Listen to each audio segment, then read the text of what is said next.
Saudara-saudariku terkasih, kita akan merenungkan tema hari kedua novena kita, karunia takut akan Tuhan. Sebut karunia, ini adalah anugerah dari Allah. Takut kepada Allah, ingin menyenangkan hati Allah, ingin membuat Allah gembira, sehingga ia berusaha untuk menghindari dosa dan menghindari yang jahat. Saudara-saudari terkasih, dalam kitab Amsal bab 1 ayat 7 itu hanya satu kalimat, karena Amsal memang satu kalimat pendek itu. Dikatakan di sana, takut akan Tuhan adalah awal pengetahuan. Jadi awal dari suatu kebijaksanaan itu ialah takut akan Tuhan. Maka kalau orang ingin hidupnya bijaksana, pertama-tama syaratnya ialah takut akan Tuhan. Kalau orang ingin punya pengetahuan yang lebih, terutama pengetahuan ilahi, memang pertama-tama dia harus takut akan Tuhan. Takut berarti bukan kok lari dari Tuhan, menjauh dari Tuhan ya. Takut akan Tuhan itu berarti ingin menggembirakan, menyenangkan Tuhan, ingin melakukan kehendak Tuhan, dan menghindari yang jelek, yang dosa, yang jahat, dan seterusnya.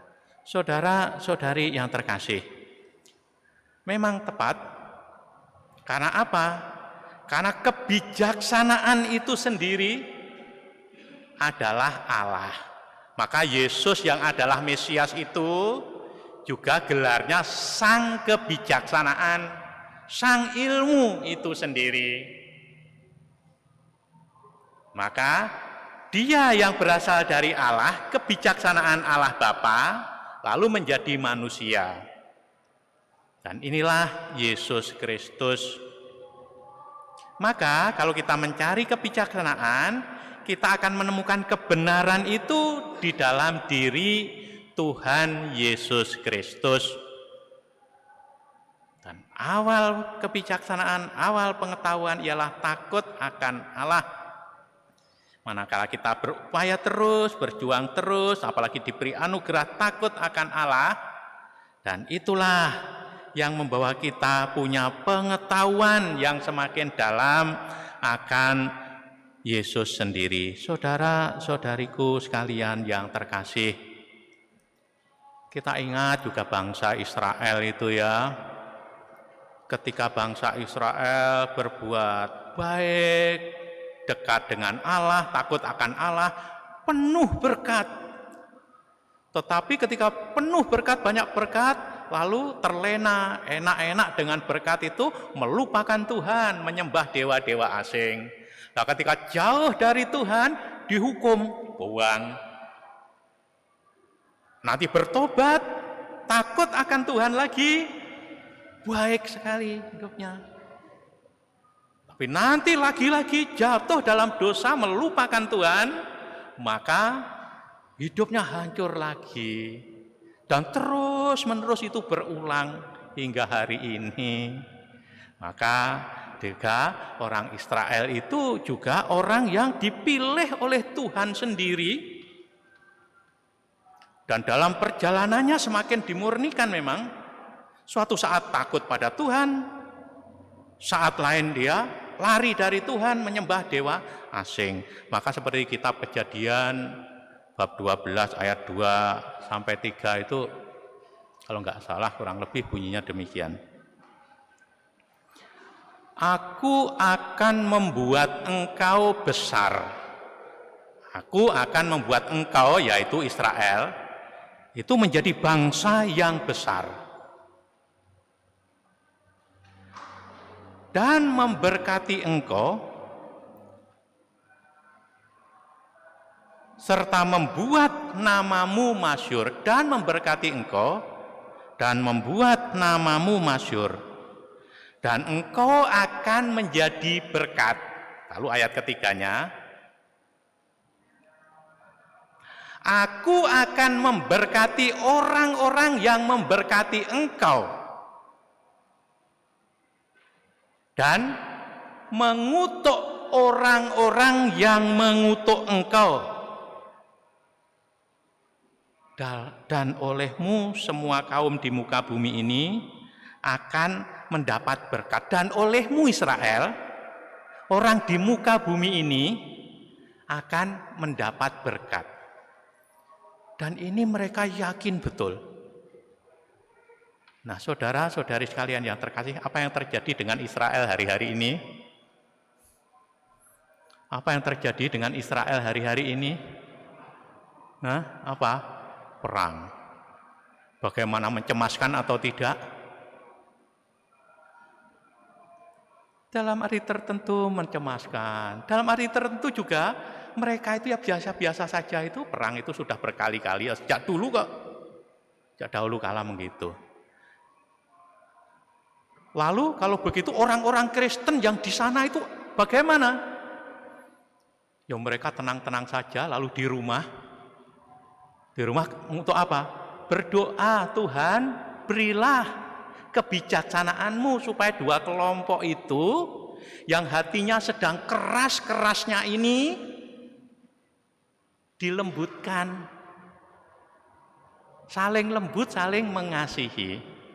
Jadi mereka yang terutama Kristen tidak terlibat itu di rumah berdoa dan biasa-biasa saja dan mengatakan, ya ini biasa, ini lagi marah ya jangan terlalu dekat-dekat.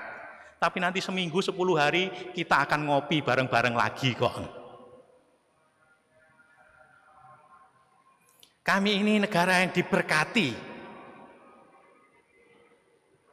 Seperti dalam kejadian tadi, siapa yang memberkati Israel akan diberkati oleh Allah.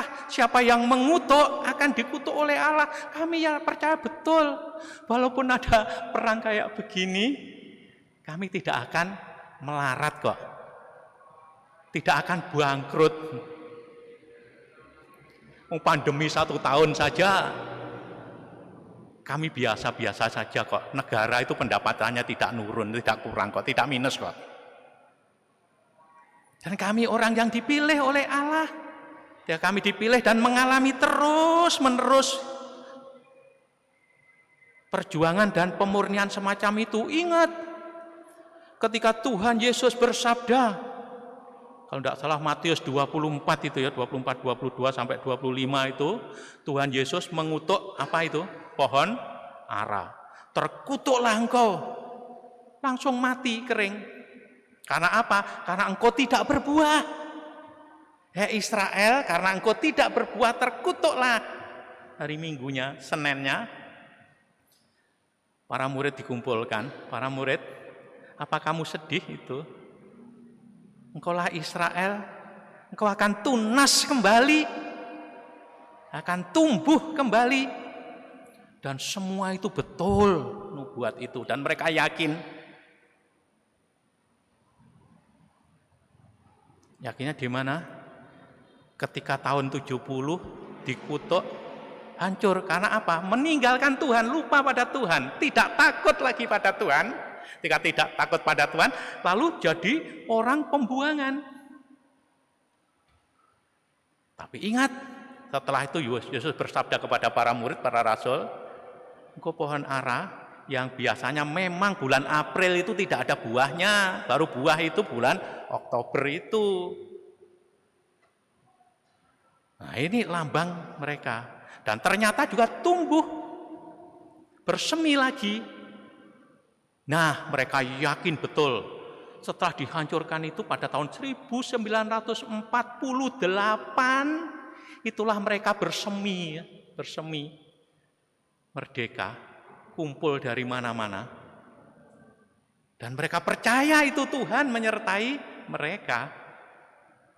Setelah itu nanti tahun 67, ketika perang 6 hari itu, digempur baru sedikit, baru mulai giat bekerja, mulai mapan, digempur oleh 5 negara raksasa di sekelilingnya. Tapi kok yo aneh, digempur menang malahan. Diserang, dikeroyok 5 negara besar padahal dia orang kecil saja. Si menang, maka negaranya malah berkembang. Kalau di jalur Gaza dan lain sebagainya itu menjadi bagian dari Israel. Ya memang diserang, perang, lalu menang perang. Kalau menang perang, tanah ya menjadi miliknya. Hanya dia masih sangat baik. Sangat baik. Setelah sekian tahun, Mesir ini bagianmu ya, aku kembalikan. Tapi ingat jangan macem-macem. Nah, Yordania, ini kamu kembalikan lagi ya, milikmu. Tapi ojo aneh-aneh dengan aku loh ya. Makanya jadi rukun. Nah, maka ketika menghadapi situasi macam ini, ingat lagi Tuhan yang menyertai mereka. Ketika orang Israel itu sebagai murid atau umat kesayangan Tuhan itu menjadi takut akan Tuhan. Nah, orang yang seperti kejadian tadi dikatakan mengutuk Israel, dikutuk oleh Allah. Lihat, tapi repot juga ya. Yang untuk Israel itu siapa sih negara sekarang ini? Paling Iran, Turki, Pakistan, satunya lagi siapa? Indonesia. Tapi negara-negara orang-orang yang memberkati mereka, pohon ara tadi, atau anggur di padang gurun tadi, akan diberkati oleh Allah sendiri. Memang betul juga dipikir-pikir ya. Ternyata dari mereka itu ya, kalau sekarang itu Intel ditutup itu ya, bank juga mungkin seluruh dunia tutup, HP kalian semua mungkin juga tidak gerak. Itu ya juga mereka semua. Nah, inilah saudara-saudari, contoh takut akan Tuhan. Dan ketika orang takut akan Tuhan, berkat-berkat terjadi. Ketika lupa takut akan Tuhan, ternyata juga seperti Israel tadi, jatuh dan seterusnya. Dan oleh karena itu saudara-saudariku terkasih, marilah kita berjuang terus, percaya kepada Yesus. Dalam nama Yesus aku percaya. Bahkan dalam tiap doa itu dalam kuasa dan nama Yesus. Dikatakan Injil tadi ya, dalam kuasa Yesus aku rezekiku dipulihkan lagi. Dalam kuasa Yesus, di dalam namanya aku percaya betul kesehatanku diperbaiki. Dalam kuasa Yesus aku yakin relasiku dibuat indah kembali. Dan demikian kalau kita berdoa dan kita yakin betul atas kuasa Yesus dalam nama Yesus, lalu kita pelan-pelan terbangun menjadi orang-orang yang takut kepada Tuhan. Lalu disitulah kita menyenangkan hati Tuhan. Ketika menyenangkan hati Tuhan, bagaimana aku bisa memperkenalkan Tuhan yang tidak kelihatan, mencintai Tuhan yang tidak kelihatan. Di bacaan kedua tadi, ya aku harus mencintai, mengungkapkan ini kepada orang-orang di sekitarku yang kelihatan ini. Inilah buktinya kalau aku mencintai Tuhan, terutama bagi orang yang miskin, menderita, sakit, malang, anak-anak tidak bisa sekolah. Ketika aku mencintai mereka yang paling membutuhkan, itulah tandanya aku ini mencintai Tuhan. Kalau aku ngomong mencintai Tuhan tapi tidak mencintai sesama, terutama yang miskin dan menderita, ngomong kosong. Berarti itu takut akan Tuhannya masih palsu. Oleh karena itu saudara-saudari, sebagai bukti bahwa kita ini takut pada Tuhan dan mencintai Tuhan, bukti konkretnya ialah kita berupaya juga mencintai sesama kita, terutama yang paling miskin, menderita, dan paling membutuhkan kita. Tuhan memberkati dan melindungi kita semua. Amin.